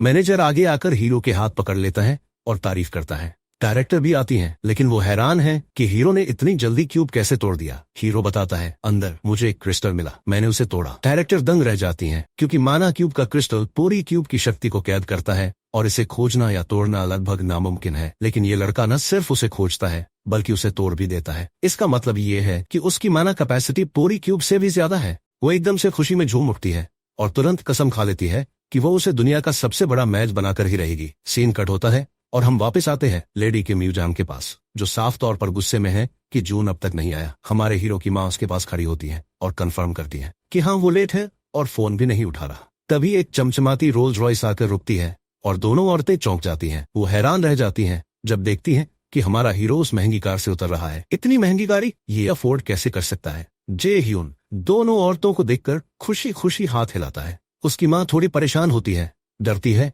कि कहीं उसका बेटा किसी गलत काम में तो नहीं पड़ गया। लेडी किम बहुत गुस्से में होती हैं कि वो इतना रिलैक्स कैसे घूम रहा है। जब सब रूम में बैठ जाते हैं तो लड़की तुरंत सवाल पर उतर आती है, तूने मैजिक क्लास क्यों ज्वाइन कर ली? हमारा हीरो आराम से जवाब देता है, मार्शल आर्ट्स अब मेरे काम की नहीं थी, इसलिए मैंने मैजिक ट्रैक के लिए सारे फॉर्म भर दिए हैं। वो और डिटेल्स पूछती है, लेकिन वो सवाल पलट देता है, तो यहाँ क्यों आई है? तेरे पेरेंट्स तो काम पर गए होंगे ना? वो हाँ में सिर हिलाती है और बताती है कि उसके मम्मी पापा एक मॉन्स्टर प्रोसेसिंग प्लांट में काम करते हैं, जहाँ से वो क्रीचर्स को बाहर भेजते हैं, इसलिए वो बहुत ट्रैवल करते हैं। जब भी वो अकेली होती है तो हमारे हीरो के घर रुक जाती है, क्योंकि उसकी माँ उसके पेरेंट्स की पुरानी दोस्त है। फिर हीरो उससे कहता है, अब जब मैं मैजिक क्लास में हूँ तो तू मुझे मैजिक की थ्योरी पढ़ा दे। लड़की कहती है, बदले में मुझे क्या मिलेगा? लड़का पूछता है, क्या चाहिए तुझे? वो थोड़ी देर सोचती है और कहती है, ठीक है, तू मेरा एक विश पूरा करेगा? हीरो मान जाता है, लेकिन शर्त रखता है, तेरा विश सिर्फ 1 साल तक वैलिड रहेगा, उसके बाद एक्सपायर। लड़की थोड़ी नाराज होकर हाँ कर देती है। हीरो मजाक में पूछता है, तुम कैसी विश मांगने वाली हो जो इतना सीरियस मुंह बना रखा है? मुझे नहीं लगा था कि तुम इससे भी ज्यादा बेकार दिख सकती हो। वो गुस्से में बोलती है, चुप कर, बकवास बंद कर। वो इतना गुस्से में हो जाती है कि जब वो तकिया पकड़ के बैठी थी तो ऐसा लग रहा था जैसे अपने ही चेस्ट को जोर से दबा रही हो। क्या तुम्हें भी ऐसा लगा या बस मुझे ही ऐसा लगा? नीचे कमेंट में बताना। तभी उनकी माँ डिनर के लिए बुलाती है, लेकिन दोनों मस्ती में इतने उलझे होते हैं कि सुनते ही नहीं। दोनों की केमिस्ट्री देखकर लगता है कि ये लड़की मस्ती मस्ती से विश में शादी मांग ही लेगी। दूसरी तरफ एक जंगल में कुछ हिंसक रेवन उड़ते दिखते हैं और एक आदमी जो पूरी तरह काले कपड़ों में है तलवार से उन मॉन्स्टर्स को चुटकी में खत्म कर देता है।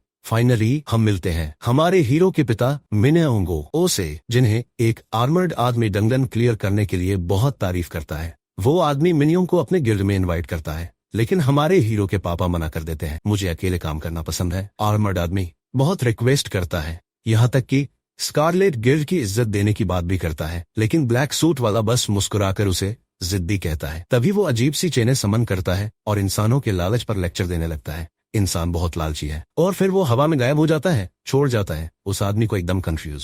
इसके बाद हम वापस आते हैं डायरेक्टर के पास, जो जेह्यून की पहली मैजिक क्लास ले रही होती है। वो सीधा स्पैरिंग से शुरू करती है और कहती है, मुझ पे अटैक कर। लड़का हिचकिचाता है, लेकिन फिर तय करता है कि करना ही पड़ेगा। वो सांस लेता है और मार्शल आर्ट्स की ट्रेनिंग याद करते हुए परफेक्ट स्टांस लेता है। वो पंच मारता है एकदम फोकस के साथ।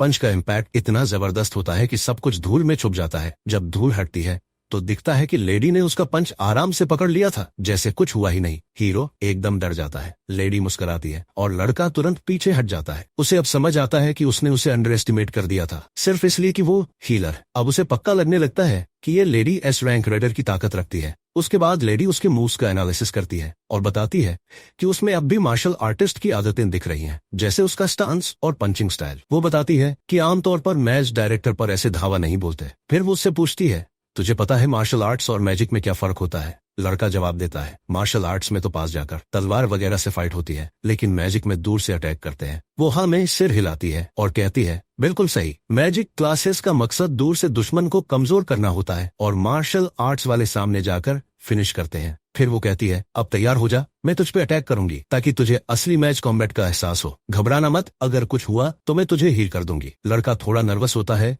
लेकिन रेडी है। लेडी अपनी उंगली पर एनर्जी इकट्ठा करती है और एक जबरदस्त लेजर बीम चला देती है। लड़का फुर्ती से रोल करके बच जाता है। लेडी कहती है, अब तेरी बारी है। लड़का अपने ब्लिट्ज चेन पावर को एक्टिवेट करता है और बिजली के तीर उस पर छोड़ता है। एक बड़ा धमाका होता है जब चेन अपना निशाना साध लेती है, लेकिन लेडी को एक खरोंच भी नहीं आती। वो चौंक जाती है कि लड़के के पास ए रैंक स्किल है, लेकिन याद दिलाती है कि स्किल तभी काम आता है जब निशाना सही लगे। फिर वो एक तीर सीधा उसके चेहरे पर छोड़ती है। लड़का डर जाता है और सीधा तीर खा लेता है। हालांकि वो पूरी तरह घायल हो जाता है, फिर भी खड़ा रहता है। लेडी उसकी हिम्मत देखकर इम्प्रेस हो जाती है। अब की बार वो पूरा जोर लगाकर नीले बिजली के गोले उस पर फेंकती है। इस बार लड़का तुरंत अपनी एब्सोल्यूट कैलकुलेटर स्किल यूज करता है और मैजिक गायब हो जाता है। लेडी दंग रह जाती है, ये अटैक रिवर्स कैसे किया इसने इतनी जल्दी? वो फिर पूछती है, और क्या क्या सरप्राइज छुपा रखे हैं? लड़का बस हंसते हुए कहता है, खुद ही पता कर लो। इतना कहते ही उसके सामने की जमीन से एनर्जी फूटने लगती है। लेडी सीधा हिट खा जाती है, लेकिन हाथ से डिफ्लेक्ट कर लेती है। हालांकि उसका हाथ कांपने लगता है। वो समझ नहीं पाती कि लड़के ने इतना पावरफुल अटैक इतनी जल्दी कैसे कास्ट किया। लड़का अब और तीर चलाता है, लेकिन लेडी जल्दी से शील्ड बना लेती है। वो सोच में पड़ जाती है, ये बिना कोई मंत्र बोले कैसे मैजिक कास्ट कर रहा है। नॉर्मली मैच को मैजिक कास्ट करना में टाइम लगता है। अनुभवी मैच छोटे स्पेल्स बिना बोले कर सकते हैं, लेकिन इसके अटैक तो पूरे पावरफुल हैं। फिर भी ये कुछ बोले बिना कास्ट कर रहा है। दूसरी तरफ लड़का लगभग थक चुका है, उसकी मना खत्म हो रही है और वो अटैक नहीं कर पा रहा। वो बस कहता है तू तो मॉन्स्टर है यार। लेडी उसके पास मुस्कुराते हुए आती है और कहती है तू बड़ा दिलचस्प लड़का है, बहुत पोटेंशियल है, लेकिन अभी भी कच्चा है। फिर अचानक वो उसे पकड़कर जमीन पर गिरा देती है। लड़का समझ भी नहीं पाता कि हुआ क्या। वो कहती है ये सब मेरे सालों के एक्सपीरियंस का कमाल है। फिर वो सोचती है कि लड़के के पास नजदीक की फाइटिंग और स्पेल्स दोनों की स्किल है। उसे रिवर्स कैलकुलेशन ट्रिक से स्पेल को तोड़ने की समझ भी है। वो सोचती है ये लड़का तो अपनी खुद की फाइटिंग स्टाइल बना सकता है। फिर वो कहती है अब से मैं तुझे ट्रेन करूंगी, तो मेरा स्टूडेंट होगा। और ऐसा लगता है कि लड़का पहला है जिसे ये वीआईपी ट्रीटमेंट मिला है। अगले सीन में लड़का अकेले बैठा है, खोया खोया सा। उसकी फ्रेंड उसे ख्यालों से बाहर निकालती है। थोड़ा नाराज मूड में लड़का चिढ़कर कहता है हाँ सुन रहा हूँ। तब पता चलता है कि वो लड़की तब से आइसक्रीम खा रही है जब से आई है, जो हीरो ने उसे फीस में दी थी। वो पूछता है अभी भी भूख नहीं मिटी। वो कहती है मैं तो पूरा दिन आइसक्रीम खा सकती हूँ, चल अब ध्यान दे मैजिक पढ़ाई में। जैसे जैसे वो उसे पढ़ा रही होती है, सिस्टम विंडो दिखाता है कि उसकी मैजिक नॉलेज बढ़ गई है और उसकी मैजिक एफिशिएंसी 5% बढ़ गई है। लड़का अब इन सिस्टम नोटिफिकेशन से तंग आ गया है। हर बार कुछ सीखता है एक नया पॉपअप आ जाता है। उसे लगने लगा है कि ये सिस्टम उसे जबरदस्ती ग्रो करने पर मजबूर कर रहा है। यहाँ तक कि लेडी किम भी हैरान है कि वो इतनी जल्दी सब कुछ कैसे सीख रहा है। वो 2 दिन में उतना सीख गया जितना लोग 2 महीने में सीखते हैं। लेकिन लड़का कहता है इसमें क्या बड़ी बात है, तू खुद तो बस देखकर फॉर्म याद कर लेती है। वो लड़की और चिढ़ जाती है और कहती है मुझे टीचर बोला। उसकी जलन इस बात से है कि वो मैजिक की दुनिया में उससे कहीं पहले से है। फिर भी ये लड़का उसे जल्द ही पीछे छोड़ देगा। लड़का थक कर बोलता है ठीक है टीचर, पर सच ये है कि मैं नेचुरली टैलेंटेड हूँ, इसलिए जल्दी सीख रहा हूँ। लेकिन सच्चाई ये है कि वो अपनी जान बचाने के लिए जी जान से मेहनत कर रहा है, गॉडेस हेल से बचने के लिए। तभी लेडी उसे याद दिलाती है जब तूने कहा था कि तू मार्शल आर्ट्स में जा रहा है। वो सच में बहुत ज्यादा हैरान हो जाती है और अब उसे डांटने लगती है कि उस वक्त उसने ऐसा फैसला कैसे लिया, मैजिक जैसी चीज को छोड़ने का जो उसके लिए परफेक्ट थी। उसी दौरान जेह्यून को एक आदमी का चेहरा दिखता है जो उसकी पिछली जिंदगी की घटनाओं से जुड़ा हुआ लगता है। यो जंग उसे उसके ख्यालों से बाहर निकालती है और पूछती है क्या तुम प्रैक्टिकल एग्जाम की तैयारी खुद से कर रहे हो। वो हाँ में जवाब देता है और बताता है कि एक अलग टीचर उसकी मदद कर रहा है। जेह्यून सोच में पड़ जाता है कि जो विजन उसने अभी देखा वो सच था या बस उसकी कल्पना।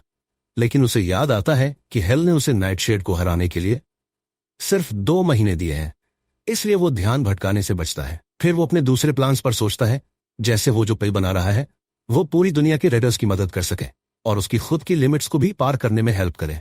इस बीच लोटस डेल के ट्रेनिंग सेंटर में मैनेजर पार्क सुंजे कुछ रेडर्स की ट्रेनिंग देख रहे होते हैं और उनकी गलतियां ठीक कर रहे होते हैं। वो जैसे ही गिल्ड मास्टर सियांगान को देखते हैं मजाक में कहते हैं ये ट्रेनीज तो ठीक ठाक है, औसत रैंक भी पिछले साल से बढ़ गई है। लेकिन उन्हें हैरानी होती है जब वो देखते हैं कि सियांगान तो उनकी बात ही नहीं सुन रही। जब सियांगान को एहसास होता है वो माफी मांगती है। मैनेजर हंसते हुए पूछते हैं क्या तुम जेह्यून के बारे में सोच रही थी। सियांगान मान जाती है। तभी मैनेजर याद करते हैं कि बहुत सारे रेडर्स ने वो चीज सीखने की कोशिश की थी जो सियांगान अब जेह्यून को सिखाना चाहती है, लेकिन सब फेल हो गए। सियांगान उन्हें याद दिलाती है कि उन्होंने भी जेह्यून की खासियत देखी है। वो बिना कोई बेकार मूवमेंट के लड़ रहा था जैसे कोई एक्सपर्ट हो। अब गिल्ड मास्टर को पूरा यकीन है कि अगर कोई अगला एस रैंक मैजिशियन बनने वाला है तो वो जेह्यून ही होगा। अब तक वो देश की इकलौती एस रैंक मैजिशियन है, लेकिन क्योंकि वो एक हीलर है इसलिए उसकी बैटल में उतनी इफेक्टिवनेस नहीं है। लेकिन अगर जेह्यून अब चमकता हुआ सामने आ गया तो पूरी मैजिक दुनिया हिल जाएगी। कुछ समय बाद हमारा MC एक माना एनहांसमेंट पिल पर काम कर रहा होता है। नाम से ही साफ है कि ये एक ऐसा पिल है जो जिस किसी भी अवेकेंड इंसान को दिया जाए उसका माना परमानेंटली बढ़ा देता है और हर मैजिशियन ऐसे पिल का सपना देखता है। लेकिन पिल बनाते समय मिक्सचर बार बार फेल हो रहा होता है। गुस्से में वो चम्मच फेंक देता है। अब तक वो 3 सेट इंग्रेडिएंट्स खराब कर चुका है और अगर यही चलता रहा तो उसका सारा पैसा खत्म हो जाएगा। नवंबर 2020 के इस समय में किसी को नहीं पता कि इस पिल को कैसे बनाते हैं, क्योंकि ये पिल अभी 5 साल बाद ही इन्वेंट होगी। पिछले टाइमलाइन में लौटने से पहले एक वर्ल्ड क्लास अल्केमिस्ट ने इसकी रेसिपी शेयर की थी और उम्मीद जताई थी कि यह पिल दुनिया भर के रेडर्स के काम आएगी। नेक्सी को लगने लगता है कि ऐसे ट्राई करते रहने से कुछ नहीं होगा। फिर उसे एक आइडिया आता है। वो सोचता है कि ली जांग को ढूंढा जाए, वही इंसान जो इस पिल को 5 साल बाद इन्वेंट करेगा। भले ही पिल बनानी ना आ पाए, पर ली जांग से कनेक्शन बनाना कोई नुकसान की बात नहीं है। अभी के टाइम में ली जांग मिल्स एकेडमी का एक सीनियर है। जेह्यून को अब मिल्स एकेडमी जाना होगा उसे ढूंढने। उधर जब वो बाहर होता है यू जंग उसके घर आती है और दरवाजा खोलते ही देखती है एक ऐसा बर्तन जिसमें कुछ डार्क पावर भरी लग रही है। और एक बेहद गंदा सिंक। उसे डर लगता है कि कहीं कुछ बुरा तो नहीं हुआ। वो सोचती है, पुलिस को कॉल करूं क्या? फ्राइंग पैन को हथियार बनाकर वो पूरे घर में घूमती है जैसे किसी हॉरर फिल्म का सीन हो। अब थोड़ी फ्लैशबैक में जब एक ड्रासिल प्रकट हुआ था और मॉन्स्टर्स निकलने लगे थे, कुछ लोग बहुत जल्दी फेमस हो गए। उन्हीं में से एक था लाइजान, जिसे लोग क्विक ब्लेड भी कहते थे। जब पहला अवेकेंड गायब हो गया था तो लाइजान उसकी जगह लेने सामने आया और कोरिया का पहला एस रैंक रेडर बना। और जे ह्यून जिसे मिलने जा रहा है, जय जांग, वही लाइजान का सबसे छोटा बेटा है। जे ह्यून ट्रांसपोर्टेशन बिल्डिंग पहुंचता है। वहां अटेंडेंट उससे पूछता है कि कहां जाना है। वो कहता है, दी डैगू ले चलो। यह वो जगह है जो अब मॉन्स्टर आउटब्रेक की वजह से वीरान पड़ी है, जहां चारों तरफ से मॉन्स्टर्स आते थे और जिंदगी खतरे में रहती थी। थोड़ी देर बाद हमारा हीरो मिल्स एकेडमी के पास पहुंचता है और थोड़ा पैदल चलकर मेन गेट तक आता है। अंदर जाने के बाद वो सोचता है कि जयजांग कहां मिलेगा। हालांकि वो कॉम्बैट डिपार्टमेंट में है, लेकिन फाइटिंग में इतना इंटरेस्ट नहीं रखता। इसलिए जेह्यून सोचता है शायद वो क्लासरूम्स के आसपास ही मिलेगा। जैसे ही वो आगे चलता है, उसे भीड़ दिखती है। वो देखना चाहता है कि सब क्या देख रहे हैं, तो जबरदस्ती रास्ता बनाकर आगे बढ़ता है। जैसे ही वो भीड़ में से गुजरता है, जेसांग उस पर टकरा जाता है, जो किसी के अटैक से पीछे फेंका गया होता है। हमारा लड़का जेह्यून उसे उठाने में मदद करता है।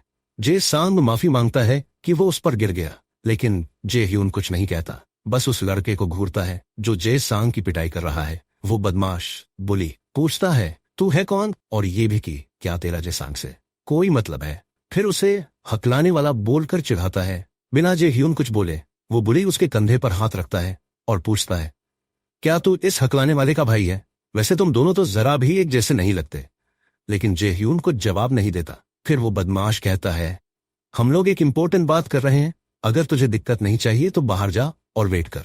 इससे पहले कि वो अपनी बात पूरी करे, हमारा लड़का उसका हाथ झटक देता है। अब जेह्यून जेसांग से कहता है, बेहतर होगा कि तुम नर्स रूम चले जाओ, चलने लायक हो क्या? लेकिन जेसांग बस उसकी तरफ हैरानी से देखता रहता है। अब गुस्से में वो बुली आगे आता है, जेह्यून की कॉलर पकड़ लेता है और उसे कमीना बोलता है। वो चिल्लाता है, क्या तुझे समझ नहीं आता जब कोई अच्छे से बात करे? क्या मरना चाहता है? इस पर जेह्यून शांति से कहता है, ये दूसरी बार है जब कोई मेरी कॉलर पकड़ रहा है। समझ नहीं आता लोग ऐसा कर क्यों रहे हैं इन दिनों। उसे यू जंग के साथ की ट्रेनिंग याद आती है। कैसे पहले दिमाग में एक क्लियर इमेज बनाओ, फिर मैजिक फॉर्मूला कैलकुलेट करो, फिर स्पेल बनाओ और फिर एक्टिवेट करो। जैसे ही उसे सियांगान याद आती है, उसके दिमाग में एक इमेज बनती है, एक तेज रोशनी की किरण जो तीर की तरह निकलती है। अचानक सिस्टम उसे नोटिफाई करता है, होली एरो स्किल एक्टिवेट हो गई है। बस उंगली से इशारा करते ही हमारा लड़का होली एरो को फायर कर देता है। वो किरण सीधे उस बुली की छाती में लगती है और उसे जोर से पीछे फेंक देती है, इतना जोर से कि उसके मुंह से थूक तक निकल जाता है।